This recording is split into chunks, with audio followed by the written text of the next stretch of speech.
धन्यवाद प्रभु, धन्यवाद। यीशु मसीह के नाम में सबका स्वागत करते हैं। प्रभु ने मैं आज ये अनुग्रह दिया और हम प्रकाशित ये पौलुस की जो पत्री है, पहला करंथ 14 अध्याय 34 पद, ये एक चर्चा का विषय है, उसका हम अध्ययन करना चाहते हैं। पौलुस ये कहना क्या चाहता है, हम ये सारे वचन को हम आज पढ़ के प्रभु की जो सच्चाई है, पवित्र आत्मा के उजाले में हम आज ये अध्ययन करना चाहते हैं। 34 पद में यूं लिखा है, स्त्रियां कलीसिया की सभा में चुप रहे। जो परमेश्वर कलीसिया है उसमें स्त्रियों को चुप रहना है, क्योंकि उन्हें बातें करने की आज्ञा नहीं। उनको बातें करने की आज्ञा नहीं है। ये वचन को लेकर आज कई सारी गड़बड़ी और कई सारे उसके समझ संसार में दिए जाते हैं। हम जो कलीसिया में इकट्ठा हुए, हमें ये अध्ययन करना है। पौलुस की जो बात है, पौलुस की नहीं, ये पवित्र आत्मा की बात है। ऐसा करके हम आज ये समझेंगे, सुनेंगे। आमीन। आओ प्रार्थना करें। पिता, हम यीशु मसीह के नाम में झुकते हैं। धन्यवाद, आपने हमें इकट्ठा किया। ये जो पौलुस ने बात कही, हम उसका अध्ययन करना चाहते हैं। अनुग्रह दो पवित्र आत्मा, ये आपकी बात है, हमें समझ दो और आपके वचन हमसे बात करना, सुनने के लिए कान दो, समझने के लिए हृदय दो, देखने वाली आंख दो और हमें सच्चाई की राह पे चलाओ। पवित्र आत्मा, यीशु मसीह हमारे प्रभु के नाम में विनती है। आमीन, आमीन। Praise Lord. यहाँ पे पौलुस कहता है कि जो कलीसिया है वो परमेश्वर की कलीसिया है, यीशु मसीह ने बनाई हुई कलीसिया है। और उसमें पौलुस जो कहता है कि मंडली में, यानी जो सारी कलीसिया में सभा इकट्ठा होती है, उसमें बहनों के लिए, औरतों के लिए, स्त्रियों लिखा है, उनको बोलने की अनुमति नहीं या बोलने का नहीं, उनको चुप रहने का ये बात कहा है। क्या प्रभु क्यों कहता है और ये पौलुस क्यों ऐसी बातें मंडली में आज्ञा की रीत से समझाता है? क्या प्रभु को ये पसंद नहीं है? पुराने नियम में यदि पढ़े तो यशाया 3 अध्याय 12 पद में लिखा है कि मुझे ये बात से नफरत है। क्या नफरत है? कि जो स्त्रियां होती है वो अपने पुरुषों पर अधिकार चलाती है, मनमानी करती है, मेरे लोगों पर हुकूमत करती है। ये मुझे अच्छा नहीं लगता है। मेरी प्रजा पर बच्चे अंधेर करते। मेरे प्रजा जो है, मेरे लोग, चुने हुए लोग हैं, उन पर बच्चे अंधेर करते हैं और स्त्रियां उन पर प्रभुता करती है। और स्त्रियां प्रभुता करती है। तो प्रभु को स्त्री प्रभुता करे, ये बात से लेकर दिक्कत है, तकलीफ है और कहता है ये मुझे पसंद नहीं है। और सारे लोगों ने अपने अपने मार्ग चुन रखे हैं। तो यहाँ पुराने नियम में देखते, पहले भी स्त्रियां जो अधिकार चलाती थी, रानी बनती थी या फिर अपने प्रभु के प्रजाओं पर ये हुकूमत करती थी, ये प्रभु को नहीं भाता है। सच्चाई ये है कि जब आदम हवा को रचा गया तब दोनों समान थे, दोनों का नाम आदम प्रभु ने रखा और कोई बड़ा कोई छोटा न था। पर उत्पत्ति 2 अध्याय 15 पद में पढ़े तो पहले आदम को सिरजा गया था और आदम को प्रभु ने यूं आज्ञा दी थी कि ये जो वाटिका है उसके सारे फल तू खा सकता है, लेकिन मैं आज्ञा देता हूं। 16 पद, तब यहोवा परमेश्वर ने आदम को यह आज्ञा दी कि तू वाटिका के सब वृक्षों का फल, ये वाटिका के सारे वृक्ष का फल बिना खटके खा सकता है। पूछना जरूरी नहीं है, मुफ्त में ऐसे ही है, खा सकता है। पर भले या बुरे के ज्ञान का जो वृक्ष है, बुरे भला और बुरा जो वृक्ष है उसका फल तू कभी मत खाना, क्योंकि अवश्य तू मर जाएगा यदि वो खाएगा। तो यूं ये बात है। तो परमेश्वर की आज्ञा आदम को आई कि तुझे मैं मना कर रहा हूं, ये फल को तुझे नहीं खाना है। और आगे जाके हमें पता है कि हवा ने फल तोड़ा और हवा ने खाया और अपने जो आदम था उसके साथ उसका शौहर, हस्बैंड या फिर कहे पति, उसको भी खिलवाया। और तब आगे प्रभु ने यूं आज्ञा दी कि अब ये स्त्री, तुझे मैं ये आज्ञा देता हूं कि तू अपने पति की बात मानेगी और उसको अधीन रहेगी। तो ये अधीनता की बात वहां से शुरू हुआ।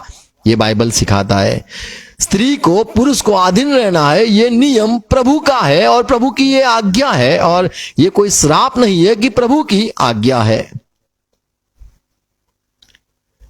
पहला करंथ 14 अध्याय का 36 पद, क्या परमेश्वर का वचन तुम में से निकला? तो यहाँ पे पौलुस स्त्री के लिए, स्त्रियां है उनको यूं कहता है कि प्रभु का वचन क्या आप में से निकला है, या केवल तुम ही तक पहुंचा और है? क्या ये केवल तुम ही तक पहुंचा है?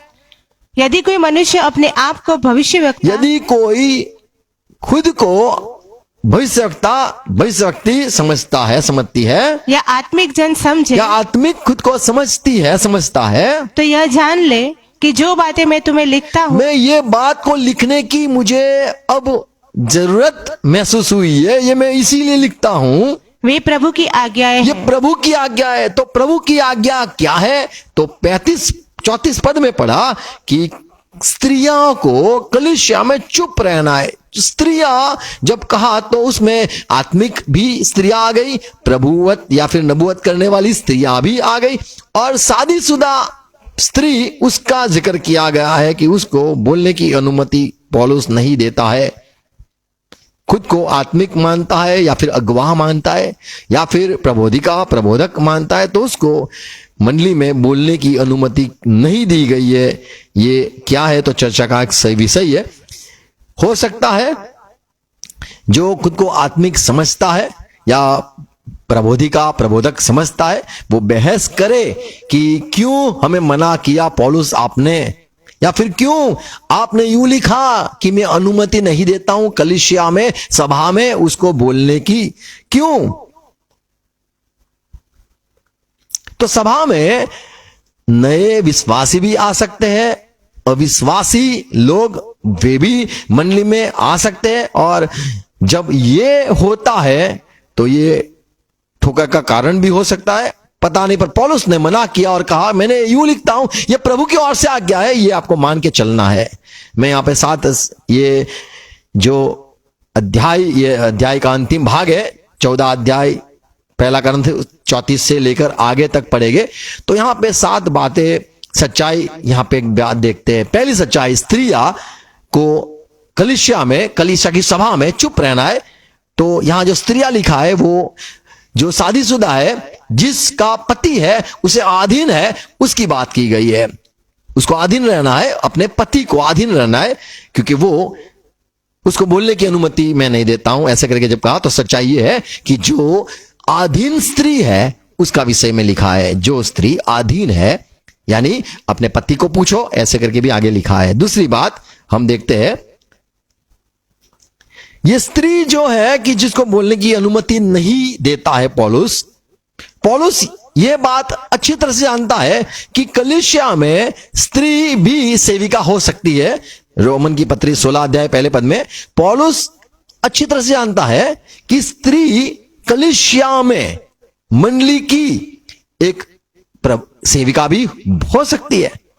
16 अध्याय 1 पद, मैं तुमसे फीबे की, जो हमारी बहन और किंक्रिया की कलीसिया की सेविका है, विनती करता हूं। तो यहां पे पौलुस कलीसिया की जो सेविका है उसके लिए विनती करता है। पौलुस जब यह समझता है कि कलीसिया में सेविका के पद पर कोई हो सकती है, तो पौलुस यहां पे जब स्त्रियां लिखा है तो कलीसिया की सेविका के लिए नहीं लिखा है, पर जो अधीन स्त्री है उसके लिए लिखा है। यहां पे पौलुस यूं नहीं आगे जाके लिखा, कहता है कि मंडली में आप प्रचार नहीं कर सकती हो या प्रबोध नहीं कर सकती हो, उसकी बात नहीं है, बोल नहीं सकती है या पूछ नहीं सकती है, उसका विषय यहां पे पौलुस करता है। तो पौलुस को अच्छी तरह से समझ है कि मैं जानता हूं कि कलीसिया में सेविका हो सकती है, और जो रोमन की पत्री 16 अध्याय 1 पद में वो लिखता है कि वो जो फेबी मंडली की सेविका है उसके लिए मैं विनती करता हूं कि आप उसको अंगीकार करना। आप एक बड़े सेवक होते हैं, सेविका होती है मंडली की, ऐसे करके उसको आप सम्मान देना। तो यहां पे पौलुस की समझ है कि मंडली में सेविका भी हो सकती है, पर जब कहता है चुप रहना या फिर शांत रहना, तो वो प्रचार करने की बात नहीं करता है। यह सच्चाई है, क्योंकि आगे यदि पढ़ो तो वहां पे प्रचार का मना करके पौलुस नहीं कहता है। तो पौलुस यहां पे जो सेविका प्रचार करती है उसको चुप रहने की बात नहीं लिखता है, पर जो अधीन स्त्री है जिसका पति भी वहां पे मौजूद है और वो कुछ बोलना चाहती है, पूछना चाहती है, उसका विषय है।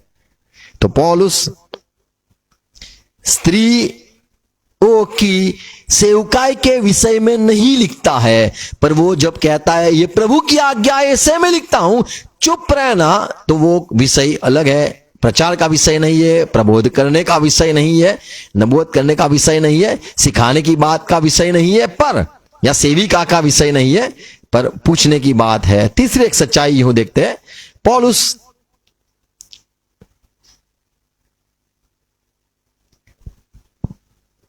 जब कहता है 34 पद में, स्त्रियां कलीसिया की सभा में चुप रहे क्योंकि उन्हें बातें करने की आज्ञा नहीं, बातें करने की आज्ञा नहीं, परंतु अधीन रहने की आज्ञा है। उनको अधीन रहने की आज्ञा है। 35 पद, और यदि वे कुछ सीखना चाहे। देखो अब यहां पे आता है, सिखाने वाली सेविका की बात नहीं है, सीखना है, जानना है, समझना है, ऐसे लिखा है। और यदि वे कुछ सीखना चाहे, वो सीखना चाहते तो चुप रहना, तो घर में अपने पति से पूछे। तो पति वाली या फिर जो अधीन स्त्री है, और उसके विषय में यहां पे पौलुस कहता है तीसरी सच्चाई ये है कि यदि उसको कुछ पूछना है या फिर उसको डिबेट करनी है, उसको कुछ लोगों के साथ चर्चा करना है या अपना ज्ञान बताना है, और ये विषय कुछ भी विषय हो, उसके विषय में उसको सबके साथ बातें करनी है, तो यहां पे पौलुस कहता है वो शर्म भरे, वो है अपने पति से, हाँ, लज्जा की बात है।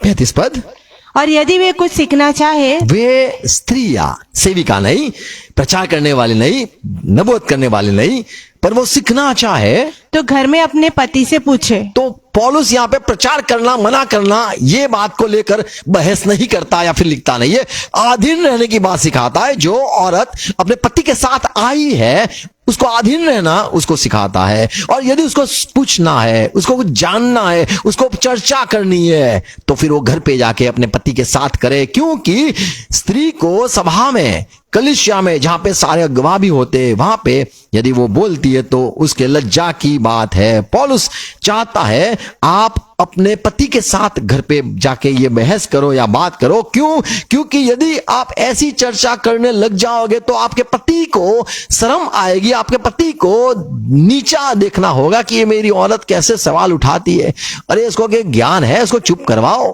तो लज्जा की बात यहां पे पौलुस करता है। प्रचार करने वाली सेविका की बात नहीं है, भविष्यवाणी करने वाली प्रबोधिका की बात नहीं है, कलीसिया में पूछने वाले की बात है, और वो लज्जा की बात होती है यदि वो ऐसी बात सवाल करे। साधारण मान लो वो कलीसिया में आके सुन्नत की बात पूछने लग जाए कि सुन्नत क्या है, तो या फिर बाइबल क्या मैं ऐसे समय पे पढ़ सकती हूं, मैं ऐसे ऋतु में हूं, तो कई ऐसे सवाल होते हैं जो अपने पति को वो पूछ सकती है, पर ऐसे सवाल यदि वो करे तो वो लज्जा की बात है।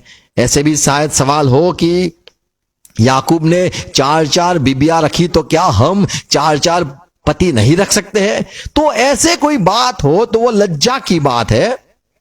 यहां पे कोई विषय नहीं है कि वो क्या पूछ रही है या चर्चा का विषय है, पर पौलुस कहता है कि मैं मंडली कलीसिया की सभा में जब सारे इकट्ठे होते, पति पत्नी आते, तो पत्नी को अधीन रहना है, चुप रहना है, अधीन रहना है, शांत रहना है। ये ऐसे सवाल न करे जिससे बदनामी हो, ऐसे सवाल न करे जिससे उसकी लज्जा, यानी उसका जो सिर है उसकी लज्जा हो जाए। शायद ऐसा भी सवाल हो कि क्यों हमें मंडली में सर को ढकना है, ये हमारा है, हम भी मसीह में आ गए, हमें क्यों सर को ढकना है। ऐसे मान लो जो बातें चर्चा के विषय हो, वैसे मान लो वो अधीन रहना नहीं चाहती है और ऐसे सवाल करे तो उसको चुप रहना है, और जो चर्चा है वो अपने पति से करे, ये बात है। तो यहाँ पे वो लज्जा की बात करके पौलुस कहता है, तो ऐसे सवाल जो लज्जा के है, जो अपने पति का अपमान हो जाए कि ये अपनी बेवकूफ पत्नी को क्यों लेके आया है और ये ऐसे सवाल क्यों करती है। तो यहां पूछने की बात है और यहां प्रचार की बात नहीं है। सवाल करने की बात है, बोलने की बात है, बहस करने की बात है, चर्चा करने का बात है। स्त्री चर्चा करना चाहती है, स्त्री सवाल करना चाहती है। ये बात को लेकर पौलुस कहता है स्त्रियों को चुप रहना है और ये अधीन रहना ये नियम है और ये मैं लिखता हूं। तो प्रचार को लेकर हम ये वचन से लोगों को नहीं सिखा सकते कि देखो पौलुस ने मंडली में, कलीसिया में, सभा में, भर सभा में स्त्रियों को बोलने का अनुमति नहीं दी है या चुप रहने की बात की है। ये बात को लेकर ऐसा नहीं कह सकते कि इसको प्रचार करना मना किया है। नहीं, प्रचार का मना नहीं है, लेकिन सवाल जवाब या फिर चर्चा जब होता है, खुद को आत्मिक समझती है, खुद को ऐसा समझती है कि मुझे पास परमेश्वर का वचन आया है और मैं बोलना चाहती हूं, मुझे यही परमेश्वर ने लगता है सिखाया है। मैं समझती हूं कि ये स्त्रियों को सर पे ढकना ये पौलुस ने सिखाया है, ये मुझे लगता है ये गलत है। ऐसे करके वो खड़ी हो जाए और कहे मुझे आत्मा ने कुछ प्रेरणा दी है, मैं आत्मिक हूं, मुझे नबूवत करनी है, मुझे कुछ कहना है कि ये विषय गलत है। ऐसे करके वो यदि कुछ बहस करे तो ये सारी सभा में ये शर्म की बात है, अपमान की बात है और लज्जा की बात है। तो अधीन रहना है, यानी हमने जो सिखाया उसको अधीन रहना है। पति सिर है तो ये आपको मान ही लेना है, और कह दिया कि इसको सर को ढकना है तो ये भी मान ही लेना है। कोई भी नियम जब ये निकालता है पौलुस अपनी मंडली में, सिर्फ उसकी नहीं है मंडली, ये तो परमेश्वर की मंडली है, और परमेश्वर की मंडली में क्या व्यवस्था देनी है वो पौलुस लिखता है कि मैं ये मेरा नहीं है सुझाव, ये तो प्रभु की आज्ञा करके मैं लिखता हूं कि प्रभु की आज्ञा है, ऐसे आपको मान ही लेना है, सवाल नहीं करना है कि क्यों चुप रहना आपने कहा। तो चुप रहना कहा, पर वो पूछने के लिए, जानने के लिए, या फिर मुझे कुछ मैं आत्मिक व्यक्ति हूं, मैं नबूवत करने वाली औरत हूं, मुझे लगता है मैं भी थोड़े प्रबोध करती हूं, तो मुझे लगता है कि ये मुझे हो रहा है, ये सच्चाई है, तो मैं आपके साथ बहस करना चाहती हूं।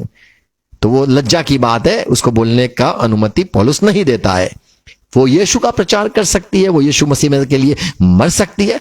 तो पौलुस यहां पे मंडली में स्त्रियों को सेवा की बात नहीं है, पर सवाल की बात है, चर्चा की करना चाहती है, उसके विषय को लेकर कहता है उसको अधीन रहना है, सवाल नहीं करने हैं, सबके बीच में नहीं करने, क्योंकि वो लज्जा की बात है, भर सभा में नहीं करने।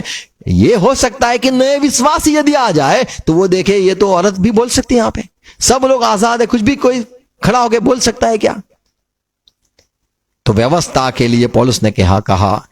और एक चौथी सच्चाई है, ये याद रखना है कि यहां पे पौलुस जैसे कहता है कि आप 36 पद में ऐसे मत समझो स्त्रियां, आपको जो है आप ऐसा मत समझो कि ये जो प्रकाश मुझे मिला, बैठे बैठे मुझे कुछ प्रकाशन मिला, मुझे कुछ ज्ञान मिला, पवित्र आत्मा ने मुझे ज्ञान दिया और मैं आत्मिक हो गई हूं, तो सिर्फ ऐसे मत समझो कि पवित्र आत्मा ने आपको ही छू लिया और आपको ही वो भड़काता है और खड़ा करता है और आपको कुछ कहने के लिए उकसाता है, और सारी सभा में मंडली के लोग, बड़े बड़े प्रभु के दास के बीच में आपको कुछ बोलने की प्रेरणा हो गई, ऐसे मत समझो। इसीलिए 36 पद में पौलुस कहता है, क्या परमेश्वर का वचन तुम में से निकला? आप खुद को ऑनरेबल, आप खुद को बड़े मुझे मान, क्योंकि मुझे प्रभु ने कहा, ऐसे करके अभिमान मत करो, या आप स्पेशल हो, आपके साथ पूरी सभा में सिर्फ पवित्र आत्मा ने आपको ही चुना और आप खड़े होकर तमाशा करो, ये मत समझो कि ये वचन आपके पास, यदि पवित्र आत्मा को कुछ लगता है मुझे कुछ सुनाना है, कुछ कहना है, ये जो प्रचारक या फिर ये जो भविष्यवक्ता कुछ बोल रहा है उसके विरुद्ध में मुझे खड़ा होना है, और सारे लोग हैं, भाई भी है, बहन भी है, स्त्री भी है, पुरुष भी है, पति भी है, पत्नी भी है, तो पवित्र आत्मा किसको चुनेगा? ऐसे मत समझो कि आपको चुनकर, आपको खड़ा करके, आपको सवाल करने के लिए वो आपको प्रेरणा देता है, तो ये गड़बड़ी करने वाला प्रभु नहीं है। तो क्या ये सिर्फ आपके पास आया ऐसे समझते हो? क्या प्रभु का आत्मा और किसी के पास नहीं आया कि आपको ही ये सवाल हुआ? ये सवाल हो सकता है किसी को और को भी। और ऐसा मत समझो कि यदि आपको सवाल हुआ है तो मैं चर्चा करूं, पवित्र आत्मा वहां पे है तो पवित्र आत्मा क्या करेगा? आपको यदि सवाल दिया है तो जवाब पवित्र आत्मा कोई पुरुष को देगा और वो खड़ा होकर बोलेगा, आपको शांत रहना है और आप समझोगे कि ये संदेश के बाद मुझे समझ में आया, मैं अच्छा हुआ नहीं बोली, ये जवाब यहां पे मिल गया, ये सेवक ने बात करी, मुझे समझ में आ गया। तो सिर्फ क्या आपको ही ये प्रेरणा हुई, ऐसा आप खुद को मत समझो। 36 पद, क्या परमेश्वर का वचन तुम में से निकला? तो औरतों को कहता है, जो स्त्रियां है उसको कहता है, या केवल तुम ही तक पहुंचा और है? स्त्रियां सिर्फ ये तुम ही तक पहुंचा ऐसे समझते हो? ये क्या आगे नहीं जा सकता है? ये सवाल जो आपको हुआ है कि ये गलत बात है, आपको लगता है कि ये सचमुच ये पौलुस ने जो कुछ सिखाया है वो गलत है, तो ये जो आपको हो रहा है, आपको कोई प्रकाश प्रकटीकरण मिला है, उसके विरुद्ध में बात मिली है, तो ऐसे मत समझो कि ये सिर्फ आप तक ही सीमित है। वो आगे जाके यदि आप चुप रहोगे तो चिंता मत करो, मंडली प्रभु की है, प्रभु किसी और को खड़ा करके सवाल करवाएगा। तो यहां आप तक ही पूछा, ये मत समझो। ये पवित्र आत्मा की जो मौजूदगी है वो हर एक को छुएगी। आपको सवाल है, आपको जवाब चर्चा में मिलेगा, या फिर बहस आप जो सोच दिल में हो रही है, मन में हो रहा है, तो पवित्र आत्मा मौजूद है, वो आपको दिल में तसल्ली दे देगा, किसी को खड़ा करेगा, एक के बाद एक नबूवत करेगा, प्रचार होगा और आपके सवाल का जवाब आपको यूं ही मिल जाएगा। आमीन। तो पवित्र आत्मा यदि आपको कुछ प्रेरणा देता है स्त्रियों, और आपको सवाल होता है, तो ऐसे मत समझो कि ये सिर्फ मुझे हुआ है, ये सबको होता है या फिर ये होगा। और इसका जो आपको सवाल का जवाब ढूंढ रहे हो, आप बेहतर चुप रहो, पवित्र आत्मा वो आपको, आपके पति को भी समझाएगा, आपको कहने के लिए समझाएगा। आमीन।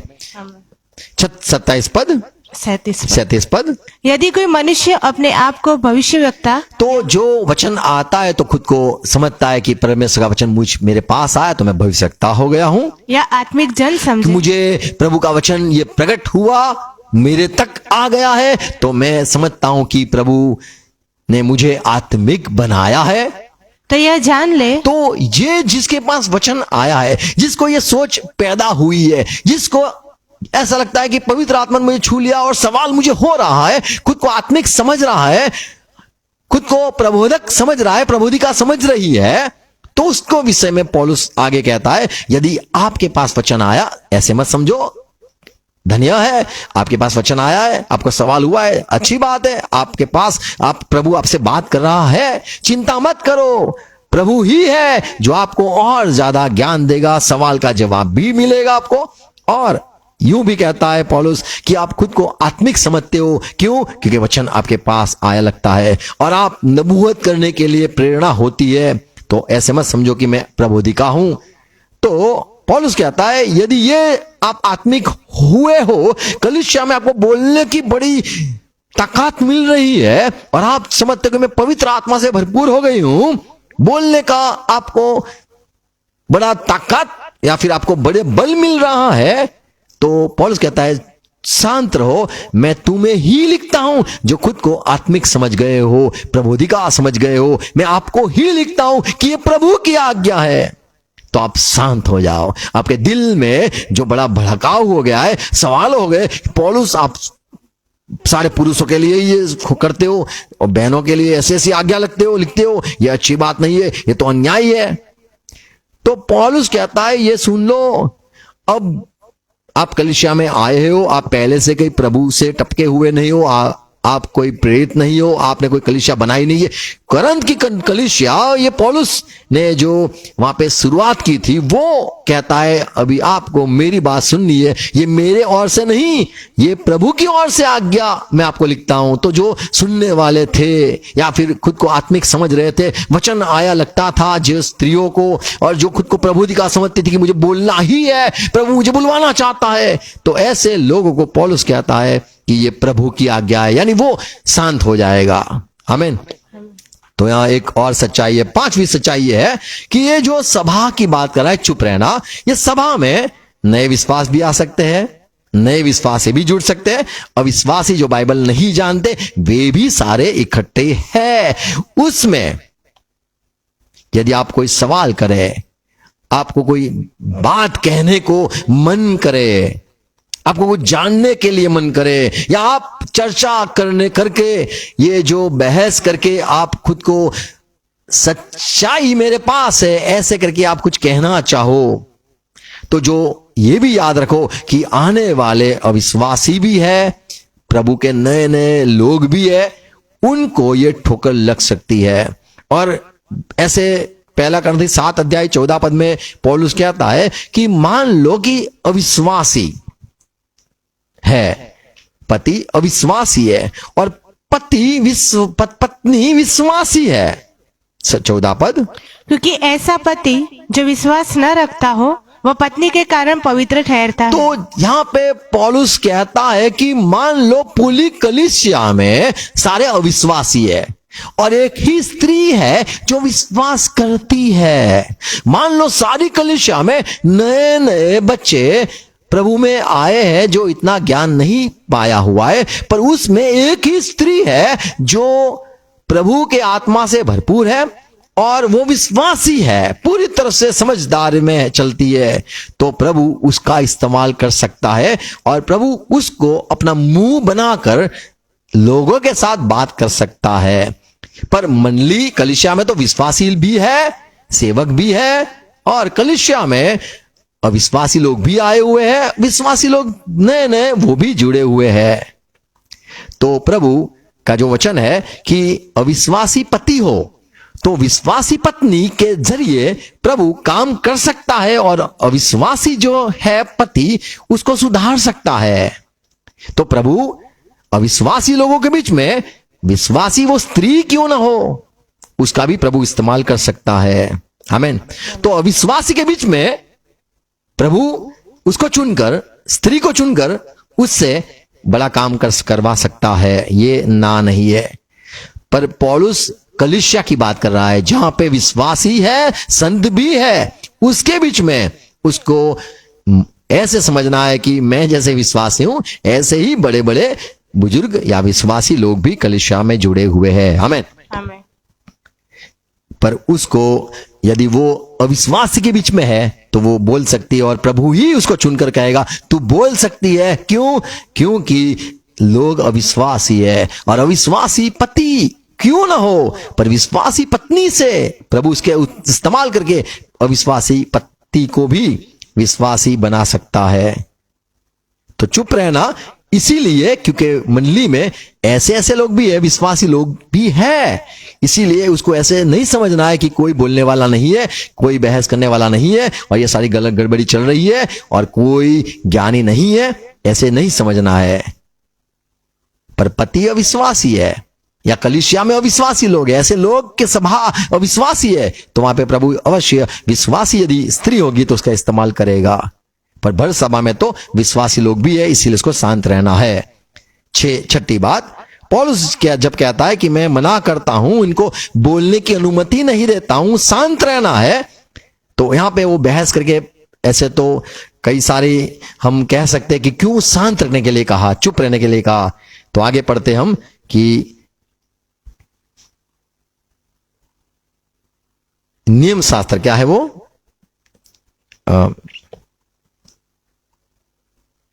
1 कुरिन्थी 14 अध्याय का 34 पद, स्त्रियां कलीसिया की सभा में चुप रहे। क्यों चुप रहे? तो ये पौलुस कह देता है क्योंकि उन्हें बातें करने की आज्ञा नहीं परंतु अधीन रहने की आज्ञा है। तो आज्ञा है, कई जगह पे ऐसा भाषांतर किया है, ये तो नियम व्यवस्था नहीं लिखा है, व्यवस्था नहीं लिखा है, व्यवस्था में लिखा है। वैसे का लिखा है, ऐसा नहीं लिखा है, जैसा व्यवस्था में भी लिखा है। कौन से वचन है? 34 में। हाँ, तो व्यवस्था कहता है, इसीलिए पवित्र आत्मा कभी भी व्यवस्था के विरुद्ध में काम नहीं करेगा। तो व्यवस्था में ही लिखा है, इसीलिए उसको चुप रहना है। तो चुप क्यों रहना है? व्यवस्था ने कह दिया, चलो भाई मान लिया। व्यवस्था यानी कलीसिया की व्यवस्था नहीं, वो बाइबल की व्यवस्था या फिर नियम की व्यवस्था या फिर जो नबियों ने जो सारे बातें समझाई है वो व्यवस्था की बात है। तो व्यवस्था भी कहता है। तो व्यवस्था कहां से व्यवस्था ऐसी आई? ऐसी व्यवस्था किसने सिरजिया? ऐसी व्यवस्था क्यों आई? उत्पत्ति 3 अध्याय 16 पद में लिखा है, स्त्री को प्रभु ने कहा, मैं तेरा दर्द बढ़ाऊंगा और तू दुख से बच्चा पैदा करेगी। और फिर स्त्री ने उसने कहा मैं तेरी पीड़ा और तेरे गर्भवती होने का दुख को बढ़ाऊंगा। प्रभु ने व्यवस्था में यूं लिखा है, और तो पीड़ित होकर बालक उत्पन्न व्यवस्था में करेगी। लिखा है, और तेरी लालसा तेरे पति की ओर होगी और वह तुझ पर प्रभुता करेगा। तो वो प्रभुत्व करेगा, वो व्यवस्था है। तो पौलुस कहता है चुप रहना, फिर वो शायद कहे क्यों, तो कहता है व्यवस्था।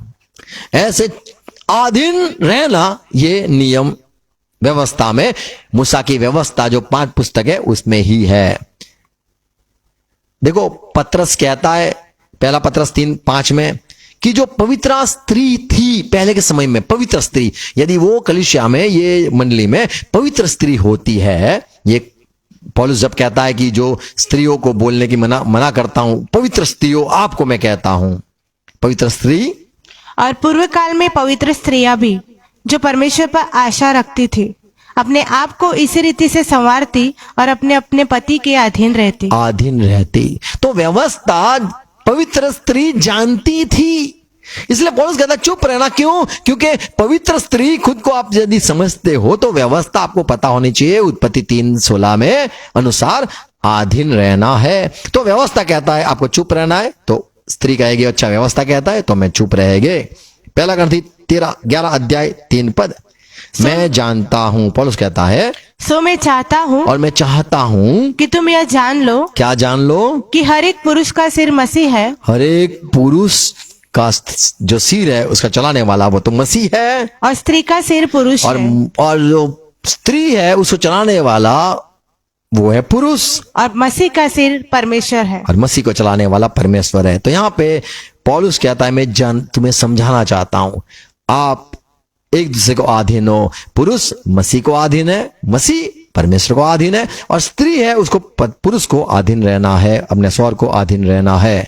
तो ये व्यवस्था है, ये पौलुस नहीं लाया है, ये तो व्यवस्था कहे कि मूसा की जो व्यवस्था है उत्पत्ति की किताब, उसमें ही ये बात कह दी गई, लिखी गई कि स्त्री को पुरुष को या पति को अधीन रहना है, इसीलिए चुप रहना है। आमीन। क्यों चुप रहना है? तो एक सच्चाई है, व्यवस्था कहता है। 7वीं बात 29 पद, ये पहला ग्रंथी 14 अध्याय का 29 पद, भविष्यवक्ताओं में से 2 या 3 बोले तो पौलुस जब यहां चर्चा करता है कि स्त्रियों को चुप रहना है, पर बोलने की बात आगे लिखी है, तो अन्य भाषा बोल सकता है, प्रबोधवाणी भी कर सकता है, जो कुछ पवित्र आत्मा उसको मंडली के लिए, उन्नति के लिए कहलवाना चाहता है, प्रकाशन देना चाहता है, वो कर सकता है, कर सकती है। 1 या 2 फिर प्रचार करे या फिर नबूवत करे, बोले, और शेष लोग उनके वचन को परखे, और जो लोग बैठे उसको ध्यान में से सुने।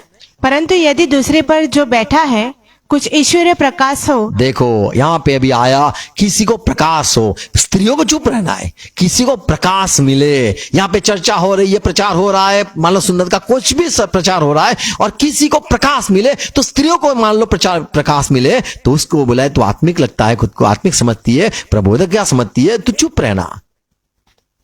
कई लोगों को ऐसा हो सकता है, सवाल हो सकते हैं बातें बातें में, पर चुप रहना यहां पे लिखा है। तो यहां पे पौलुस कहता है यदि एक को प्रकाश मिले, पुरुष है, तो वो खड़ा होके बोल सकता है, और पहला वाला बैठ जाएगा। 30 पद, परंतु यदि दूसरे पर जो बैठा है कुछ ईश्वरीय प्रकाश हो तो पहला ईश्वरीय प्रकाश हो तो पहले को बैठ जाने का। 31 पद, क्योंकि तुम सब एक एक करके भविष्यवाणी बारी बारी करके बोलना है, प्रबोध करना है, वचन आएगा, बोलना है, वचन आएगा, बोलना है, प्रकाश मिलता है, बोलना है, ताकि सब सीखे और सब शांति पाए। आमीन। पौलुस जानता है कि नबूवत करना, वो पहले के समय में स्त्रियां भी थी, प्रबोधिका भी थी। मरियम प्रबोधिका थी, निर्गमन 15 अध्याय 20 पद में। फिर एक और दबोरा करके भी प्रबोधिका थी इज़राइल में। न्यायाधीश 4 और 4 में लिखा है। 2 राजा 22वां अध्याय 14 पद में यहां पे भी एक प्रबोधिका थी, उसका जिक्र है। नए नियम में भी यीशु मसीह आए तभी भी एक प्रबोधिका थी, अन्ना करके लूका सुसमाचार 2 अध्याय 36 पद में। फिर काम जब कलीसिया बढ़ने लगी उसमें भी प्रबोधिका थी। 21 अध्याय 8 पद प्रेरित काम में फिलिप करके एक सेवक था और सुसमाचार देता था, उसकी 7 लड़कियां नबूवत करती थी, प्रबोधिका भी थी। तो पौलुस अच्छी तरह से जानता था कि मंडली में प्रबोधिका होती है, वो बोले उसकी बात अलग है, नबूवत करे वो बात अलग है, पर सवाल हो, चर्चा हो ऐसे विषय कि जिससे अपने पति जो है उसकी लज्जा जाए, या फिर एक पागलपन लगे, या फिर ऐसी बात हो जाए कि सारी व्यवस्था बिगड़ जाए, इसीलिए उसको बोलने के मना करता है पौलुस। तो पौलुस जानता था कि इज़राइल में प्रभु ने कई सारी प्रबोधिका को परमेश्वर ने खड़ा किया था, ऐसे ही नए नियम में भी प्रबोधिका हो सकती है, वो कोई चर्चा का विषय नहीं है, वो तो हम मानते ही है। पर जो यहां पे बात पौलुस करता है कि चुप रहना, ये 14 अध्याय 34 पद, वो सवाल की बात है, चर्चा की बात है, लज्जा हो सकता है ऐसे सवाल यदि वो खड़े होके बोले और खुद को समझती है कि मैं आत्मिक हूं, मैं प्रबोधिका हूं, मुझे हो रहा है, तो उसको शांत रहना है। प्रकाशन उसको यदि मिला है तो शांत उसको ही रहना है, क्योंकि अगर कोई दूसरा पुरुष होगा उसको वही सवाल होगा और उससे लगेगा कि मुझे सवाल हो रहा था, वो अकेली सिर्फ मैं नहीं थी, ये भाई ने भी सवाल किया, अच्छा हुआ ये भाई ने सवाल किया। 1 कुरिन्थी 11 अध्याय 5 पद, हर एक स्त्री प्रार्थना कर सकती है, लिखा है कलीसिया में, परंतु जो स्त्री उगाड़े सिर प्रार्थना या भविष्यवाणी करती है, तो स्त्रियों को मना नहीं करता है प्रार्थना के लिए, भविष्यवाणी करवाने के लिए, या फिर कोई प्रकाशन या फिर प्रचार करने के लिए पौलुस मना नहीं करता है। कलीसिया में भाई बहन सारे हैं, पर सवाल की जब बात आती है, चर्चा हो सके, ऐसी बात हो सके कि अपने पति का अपमान हो जाए, लज्जा की बात हो जाए, उसके लिए वो मना करता है। तो पौलुस अच्छी तरह से जानता था कि मंडली में स्त्री प्रार्थना कर सकती है, नबूवत कर सकती है, या फिर उसको प्रचार वो कर सकती है, मंडली की सेविका भी हो सकती है। सेवा के विषय में पौलुस नहीं कहता है, क्योंकि पौलुस खुद कोलोसी 1:25 में कहता है मैं मंडली का सेवक हूं, और रोमन 16:1 में वे भी मंडली की सेविका है, ऐसे करके कहता है। तो सेवक हो सकते हैं, अधीनता में है। 1 कुरिन्थी 14 अध्याय 33 पद, यहां बड़ी बड़ी बात पौलुस करता है, यूं कहता है 1 कुरिन्थी 14 अध्याय का 33 पद, क्योंकि परमेश्वर गड़बड़ी का नहीं, तो परमेश्वर गड़बड़ी का परमेश्वर नहीं है, परंतु शांति का करता है। बहुत बड़ी बात है। देखो पौलुस यहां कहता है यदि मैं किसी को अनुमति दे दूंगा स्त्री बोल सकती है तो गड़बड़ी हो जाएगी, और नियम या व्यवस्था मना करता है, और मैं नहीं प्रभु की आज्ञा लिखता हूं, प्रभु आज्ञा करता है कि बोल देना स्त्रियों को शांत रहना है। ऐसी 5 बातें बाइबल में है कि क्यों स्त्रियों को शांत रहना है।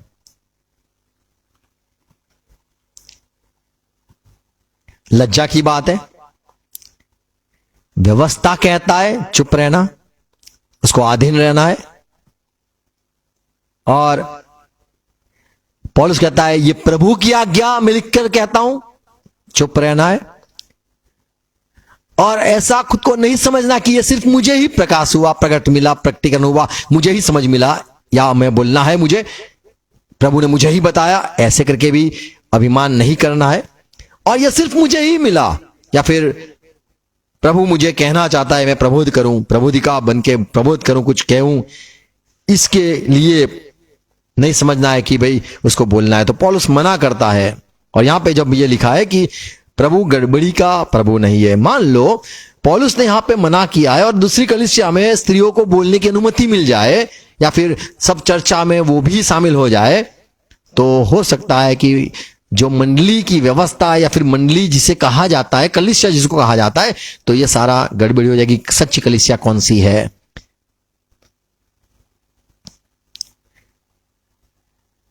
पौलुस की बात नहीं है, ये प्रभु की आज्ञा है। पौलुस की आज्ञा नहीं है, मूसा की व्यवस्था की बात है। और ये जो सोच आपको आ रही है, खुद को आत्मिक समझना नहीं है कि मुझे ही समझ है, पर यदि आप आत्मिक समझते हो या फिर खुद को प्रबोधिका समझते हो तो ये भी मानना है कि प्रभु की ही आज्ञा है, ऐसे करके शांत रहना है। तो जो लोग कलीसिया जो है उसमें जब पौलुस ने कहा कि आपको गड़बड़ी नहीं करनी है, यानी आपको यहां पे जो बड़े 3 शब्द कहा जाते हैं, कंफ्यूज, डिस्टर्बेंस और डिसऑर्डर, ऐसे उसका अर्थ किया गया है कि गड़बड़ी यानी बहस हो जाए, आप खड़ी हो जाओ और कुछ बोलने लग जाओ तो सारी अव्यवस्था हो जाए और ये आगे चल के सब बोल सकेगी औरत। ये भी हो सकता है कि पहले को आपने क्यों शांत नहीं करवाया, ये भी हो सकता है। और पौलुस कहता है, शांति की बात करता है, पर मंडली में शांति रखनी है क्योंकि व्यवस्था ने कह दिया, इसलिए स्त्री को शांत रहना है। पौलुस ने कहा प्रभु की आज्ञा है, इसीलिए आपको शांत रहना है और अधीन हो जाना है कि ये मंडली की व्यवस्था है। आमीन। तो पौलुस यहां पे ये समाप्त करता है कि स्त्रियों ऐसे नहीं समझे कि मुझे चर्च में प्रभु ने इसीलिए खड़ा किया है कि मैं सवाल करूं, और खुद को आत्मिक नहीं समझना है और मैं ही प्रबोधिका हूं, ऐसे नहीं अभिमान करना है, और नहीं मुझे ही ये वचन आया, ऐसे नहीं समझना है। देखो बाइबल में 40 लेखक है या लिख प्रभु ने उनको चुना, उसमें एक भी स्त्री नहीं है कि जिसको पास प्रभु का वचन आया और वो लिखने बैठी। प्रभु के 12 चेले थे, उसमें एक भी स्त्री नहीं थी, चेलिया नहीं थी। प्रेरित 12 थे, उसमें एक भी प्रेरितिका नहीं थी। तो पौलुस जब कहता है कि क्या आपके ही पास आया या सिर्फ आपको ही ये प्रकट हुआ, परमेश्वर ने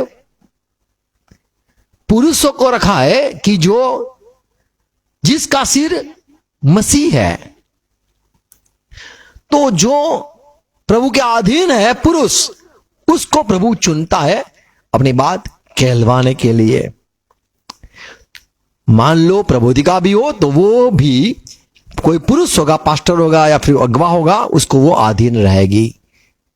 और मान लो वो कोई बड़ी सेविका भी हो, फिर भी वो पौलुस के अधीन रहेगी। तो पुरुष के ही अधीन रहना है। कोई भी स्त्री हो, वो सेविका भी क्यों ना हो, उसको भी पुरुष को ही अधीन रहना है। और पुरुष जो है उसको मसीह को अधीन रहना है। आमीन। तो ये व्यवस्था है जिसको हम हरेक को मानना ही है और चुप रहना है, यानी जो आज्ञा है प्रभु की उसके सामने चुप हो जाना है। और जो व्यवस्था मूसा की है जिसमें लिखा गया कि आपको स्त्री, आपको हवा, तू अपने पति को अधीन रहे, तो ये व्यवस्था है, तो इसको अधीन हो जाना है और चुप रहना है। आमीन। Praise Lord. तो हर एक मंडली में यही नियम है। और कोई भी स्त्री हो, सेविका भी क्यों ना हो, प्रबोधिका भी क्यों ना हो, जैसे प्रबोधिका मरियम भी थी, पर वो मूसा को अधीन होना चाहिए, पर वो मूसा को अधीन नहीं हुई, फिर सारा गड़बड़ी हो गई। इसलिए पुरुष हर वक्त प्रभु ने रखा है जो मसीह के अधीन होते हैं। नहीं समझना है कि मुझे डायरेक्ट प्रभु के अधीन होना है, मुझे पुरुष के अधीन नहीं होना है, ऐसा नहीं है। ये व्यवस्था ही है। और कोई भी पुरुष है उसको ऐसा नहीं कहना है मैं मसीह को अधीन नहीं रहूंगा, मैं डायरेक्ट परमेश्वर को अधीन हो जाऊंगा, ऐसे नहीं कहना है। मसीह परमेश्वर को अधीन है, पुरुष मसीह को अधीन है और स्त्री वो पुरुष को अधीन है। आमीन। तो ये सारी व्यवस्था है। आमीन। God bless you. प्रभु सहाय कर समझने के लिए। आओ प्रार्थना करें। प्रभु धन्यवाद ये वचनों के लिए, और जो हमने आज पढ़ा, पौलुस मंडली की कलीसिया की सभा में जो सेविका है उसके विषय में नहीं कहता था कि चुप रहना है, पर अधीनता की बात करी। सेविका हो उसे भी अधीन रहना है, आत्मिक समझती है उसको भी अधीन रहना है, प्रबोधिका भी समझती है उसको भी अधीन ही रहना है। वो व्यवस्था मूसा की व्यवस्था में आज्ञा है और प्रभु की आज्ञा है, ऐसे करके पौलुस ने लिखा, ये हमने पढ़ा और ये हम माना। प्रभु धन्यवाद ये प्रकाशन के लिए। मेरे भाई बहन जो सुनते सारे बातों को समझ ले और अधीनता में आ जाए। हम अधीन है मसीह आपके, पुरुष अधीन है, सारे पति वो मसीह को अधीन है, ये आपका वचन कहता है। उसका सिर मसीह है और हर एक जो स्त्री है वो शायद सेविका हो, प्रबोधिका हो, बड़ी पद पर मंडली की क्यों अगुवाई न करती हो, फिर भी वो पुरुष को ही अधीन है। ये आपके वचन में हमने प्रभु ये अध्ययन किया और चुप रहना, शांत रहना ये सिखाया। धन्यवाद। लज्जा की बात भी आपने सिखाई। धन्यवाद। और ये भी बात आपने सिखाया प्रभु कि बहन आपको ही प्रभु ने ही नहीं चुना या फिर आपके जरिए ही वचन आया, समझ समझो। प्रभु हर एक के साथ बात करता है, आपके जरिए भी बात करेगा। यदि कोई अविश्वासी रहेगा तो प्रभु आपका इस्तेमाल करेगा। ये भी हमने प्रभु आप सीखा। धन्यवाद। ये सारी बातें जो सुनी फिर से दोहराई जाए। सुन तेरे मेरे भाई बहन और सच्चाई पा ले, समझ पवित्र आत्मा हर एक को दे दो। यीशु मसीह के नाम में विनती है, आमीन। आओ प्रभु से प्रार्थना साथ में करेंगे। ये हमारे बाप, आप जो स्वर्ग में हो, आपका नाम पाक माना जाए, आपकी बात साथ आए, आपकी इच्छा जैसे स्वर्ग में पूरी होती है वैसे धरती पर भी पूरी हो जाए। हमें दिन भर की रोटी आज में देना, और जिस प्रकार हम अपराधी को क्षमा किया है उस रीति से आप भी हमारे अपराधों को क्षमा करो, पर मत आने दो, पर बुराई से बचा लो, क्योंकि राज्य, पराक्रम और महिमा सदा पिता आपकी ही है। आमीन, आमीन। Thank you. God bless you. Praise God.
Shalom.